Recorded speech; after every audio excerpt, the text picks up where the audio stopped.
Hello people, I hope you're all having an amazing day. Today we're going to be starting something new in this video. We're going to be reacting to the HBO show, the season premiere of The Penguin.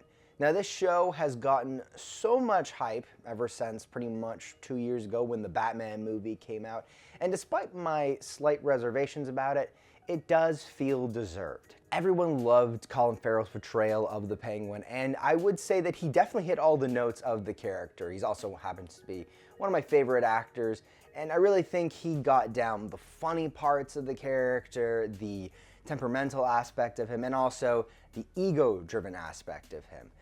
And overall, I mean, it's just outside of him. I mean, this cast is pretty stacked, I'm not gonna lie to you. And of course, it's just easy to sell to people as the brand new crime drama that HBO is going to be pushing. And that's kind of always been their thing, right? And something that it seems like everybody likes. So an easy sell to people, makes sense to go for with this. But we'll see where it all goes after 8 episodes. So first, I'm going to be taking you through all the key moments in this episode, and there is a lot of setup, of course, as the first episode in the series. And then at the end, you'll get my full, honest reaction. But before we start, please remember to share this video with your friends and any Batman fans out there. And of course, remember to share your thoughts in the comments below. Like this video if you really like it that much. And if you like it even more than that, then why not subscribe for more Batman-based content? The show begins with Penguin staring out the window as Gotham news stations fill us in on the aftermath of the events of the Riddler. After the flooding, the city seems to have gotten even worse. While the rich elites are safe and dry, the poorest neighborhoods are tearing themselves apart to survive. Carmine Falcone's son, Alberto Falcone, is taking over the business. And this is where we see Penguin breaking into the Iceberg Lounge safe when Alberto catches him. Penguin tries to play it off and gives him the files he was looking for. They go back and forth on what they want for power. It's mostly dick measuring, but for Alberto, it's material, like the ring his father had of another mob boss, Salvatore Maroni. For the Penguin, it's image and infamy. He talks about a gangster when he was growing up who would help people, and eventually they threw a parade in his honor. Can you imagine to be remembered like that? Alberto laughs in his face, mocking him, and then says, Oh, Oz Cobb. Remember him? Oh my god, oh my god, oh my god, oh my god, oh my god. Oh, that is so fucking stupid, Matt. Oh, fuck. Oh, you know what? No, we're gonna keep pressing forward. We're gonna move on. Let's just keep it rolling. Anyway, Alberto is laughing at him, making fun of him. He's laughing at this pathetic man, thinking to himself like, oh, I just want to be remembered. Can you imagine being remembered by the people you love? That's Tony Soprano, I'm sorry. But anyway, he's laughing at him, and all of a sudden, you can see Penguin's just fuming, and then he just pulls out his gun, shoots him dead, and you see Penguin just laughing at him, and it's just on his face the whole time. And you think to yourself, oh, this is a dream, right? He didn't actually shoot the mob boss of this big crime family, his own boss, right? But nope, Alberto's dead. And I really was shocked at that because, like, just the way it was shot, it was like, to me in my head, I'm thinking to myself, oh, no, they're gonna cut to Alberto, he's gonna just be laughing at him. He's like, hey, whatever, right? Whatever gangsters do. And that wasn't the case at all. And so Penguin has just gone full Dexter on this thing and has to clean up his whole mess. And he wasn't done. Some kids were trying to break into his car and he nearly offed them too before he catches the one named Victor. He scares him enough to get him to help him haul this body bag into his trunk and get him to start working for him pretty much. With a pretty half-assed threat. You're gonna do everything I say, or else I'll murder you and anyone you care about. You got it? Which I think it's supposed to be a funny moment. I think at least it's kind of framed that way. It's like they're giving the pause for, you know, that laughing reaction sort of thing. And they're trying to make him this awkward, unintentionally funny, bumbling kind of guy, right? And he just feels awkward, like, to be honest with you. It feels detached from the reality of the situation. They're trying to undercut the seriousness of it, and it's not, none of the jokes are landing in this episode, just forewarning. Then we meet his friend Eve, who is helping cover for him, It's a super short scene, but I guess she'll be more important later. Once Penguin and Victor drop the body off, Penguin tries to kill Victor, but the kid begs him to let him help, which of course he does. Later, he's called in by the Falcone family higher-ups to tell them that they're shutting down his plant. And this is where things start to get good. Clearly, the cops are down the neck of the business with Carmine dead and the mob falling apart. But this would leave Penguin without a job, so he's not going to take this lying down without a fight, so he promises them a new product. That's when Sophia Falcone steps in, who just got out of Arkham Asylum. And she's wondering where her brother is, which shuts the negotiations down, leaving Penguin with no choice but to shut down his operation, or so he thinks, because Sophia is not going to let this one lie though. So she interrogates the Penguin. She checks out his car and the bullet hole and forces him to catch up for lunch. I love this interaction though. Sophia eats like someone's trying to steal her food. It's awesome. The two of them sizing each other up here in the restaurant, you know, where Sophia's just shoveling food in her face however she wants, and I respect that. Eat your food however you want. But they're sizing people up in this stuffy restaurant, and you know, she talks about her dad and Arkham, and it's a really good scene. A lot of really good acting, but it gets even better. Sophia's ultra suspicious of him though. She is fully on to his plan to take Alberto's plan and make it his own. And somehow Penguin gets himself out of the situation. He gets her off her ass, and well, he did that at least for now. The next scene is really interesting. It explains all the motivation of the Penguin. At first, he tries to get his mom out of the city to keep her safe, and it seems like she's dealing with dementia. He also makes Victor take care of her. Once she finds out, though, what he did, despite the fact he said he shot Alberto for the most pathetic reason imaginable, she's proud he shot him for the slight at him. And after fully getting Victor in on his deals, Penguin stops by to see Salvatore Maroni to make a deal to get into business with him.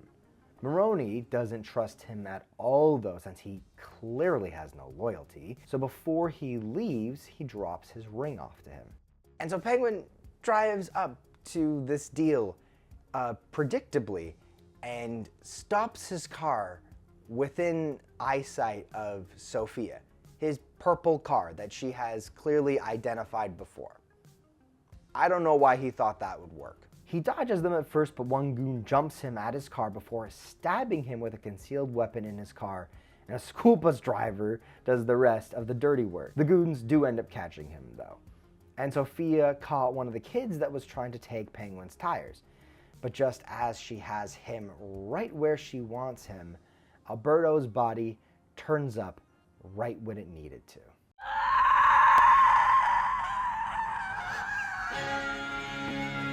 Pinning the whole thing on Maroni with the missing finger that he used to hold his ring with. And that brings us to the end of the first episode in this series.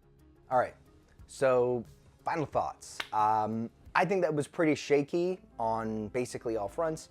But you know what, let's start with the good. Let's start with the good because this wasn't all shaky, it wasn't all bad. There was definitely lots of good to talk about, so let's get into that.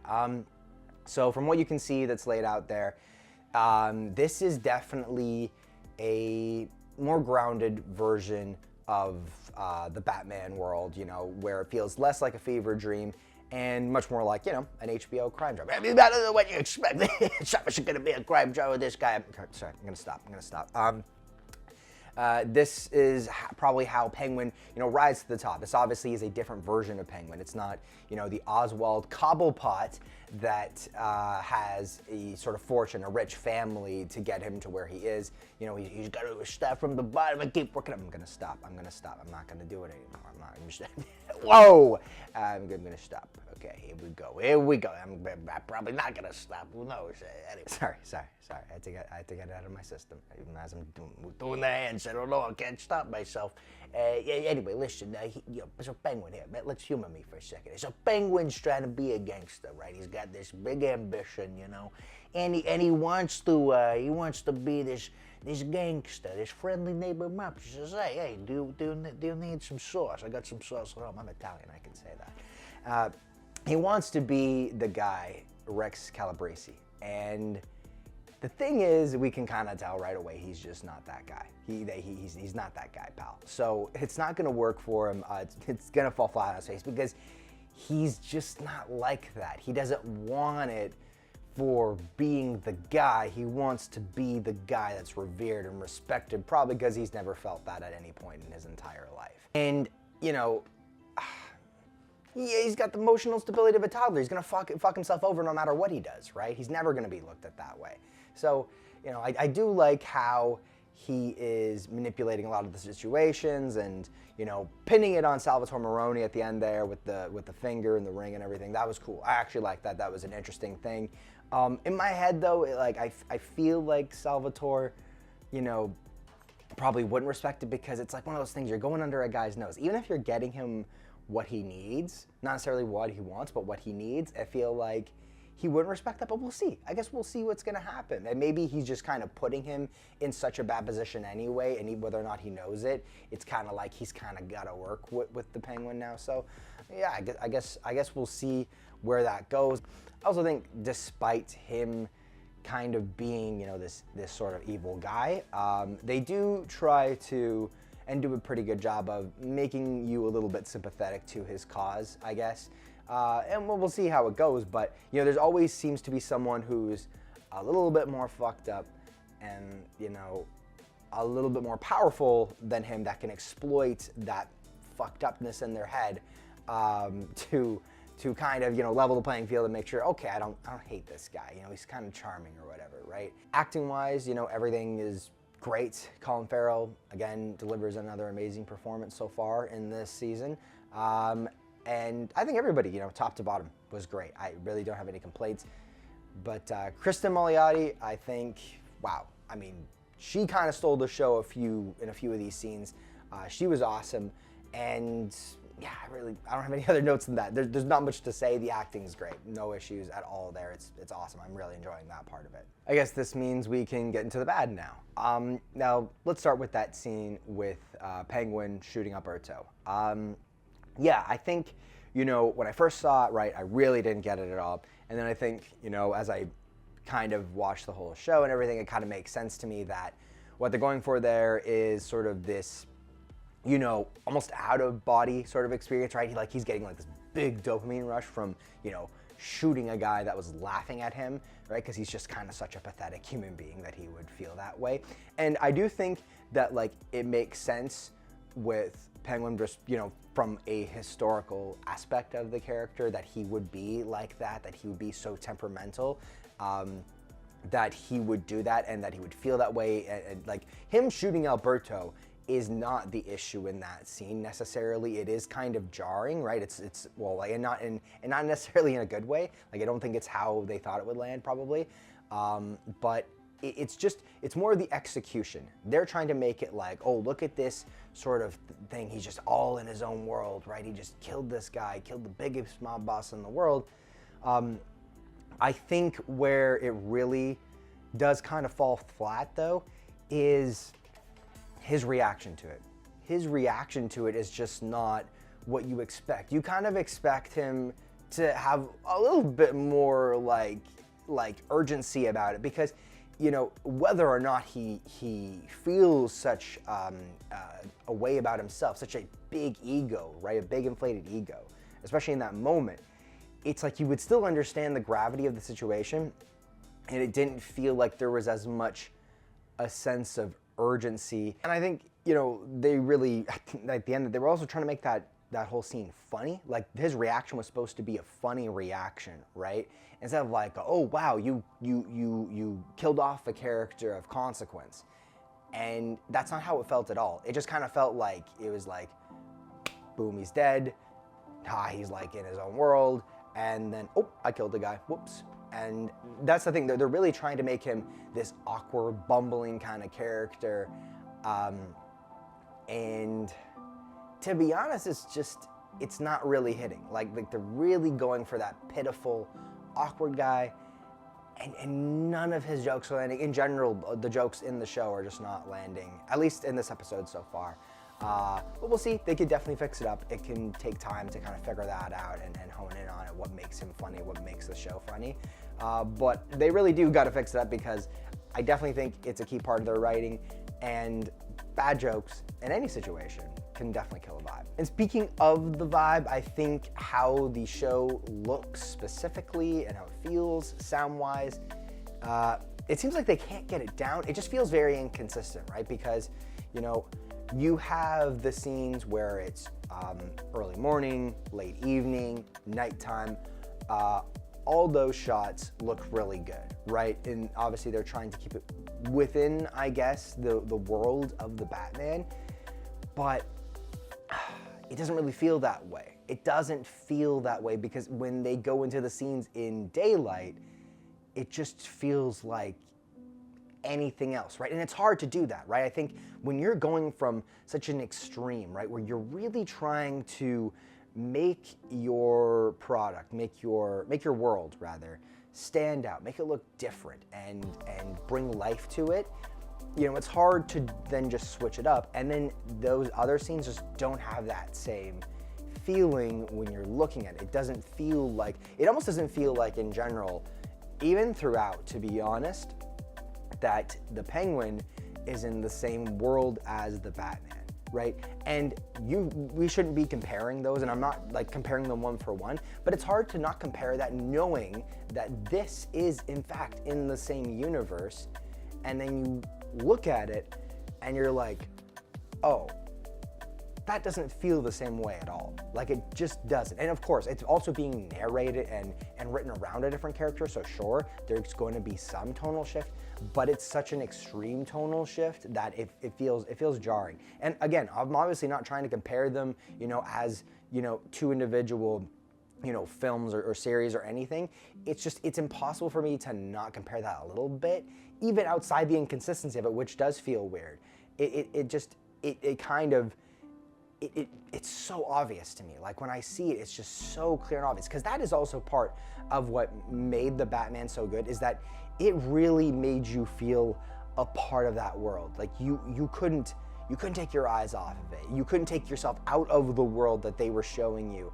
Versus this, it can be easy to kind of fall out of it at times, at least in terms of how everything looks. The Batman is just this world where it's almost unreal. Like, it's kind of ironic that Matt Reeves seems to think that everything needs to be so grounded and so real, and then for some reason he thinks that changing the Penguin's name is somehow gonna make it more grounded. Why? Like, why? Why would you? I just don't understand. Oswald Cobb or Oz Cobb? I don't, in my head, like, okay, if I'm a parent, right, you know, I think there's gotta be some aspect that you gotta be like, listen, I'm gonna try and give you not just a good first name, but a good full name, right? I kind of feel that way. I don't think any person would name their kid Oswald Cobb, because it just feels so weird where it's like this big long name, or even if you're just shortening it to Oz, because no one thinks of their kid's name with a short name, right? It just doesn't make sense, man. It doesn't make sense. It's so weird, and it's just so clearly there. Like, it's just so like, they only say it a few times, but it's so in your face in a way as a Batman fan. Because Cobblepot, what's wrong with Cobblepot? Genuinely, just think for a second. What's wrong with Oswald Cobblepot? It fits, it works. It's like, it's not like this crazy, fantastical, you know, Harry Potter-esque name. It's just Oswald fucking Cobblepot. It's not a big deal. Like, who cares? I think, you know, I really could go on about how, especially Batman directors for the in real life movies, how they just, and fans, some Batman fans, sure, I guess you guys can call yourselves that, seem to think that everything about Batman needs to be so realistic and grounded and all that shit. And it's like no, because no one would have ever thought you would need to change the name Oswald Cobblepot. Not a fucking person on Earth thinks you need to change the name to fit this character in the way that you've changed him, in the way you, because there's nothing wrong with the way you've changed him personally, and it just doesn't make any fucking sense. It doesn't. It doesn't make any sense. It was a stupid change for no fucking reason. And Matt Reeves has just generally been saying a lot of shit that's been pissing me off. And I think we're gonna have to get to that at some point. But I couldn't go through this whole thing without mentioning that, because it's just so stupid, man. It's so fucking stupid. God. But anyway, that was Batman episode 1. Shaky, but still good, still promising. Make sure to drop a comment below. Let me know your thoughts. Share this video with your friends, especially friends who love Batman. Drop a like if you really like this video. And if you really want more Batman content and another reaction video so you don't miss the next one, make sure to subscribe and hit that bell.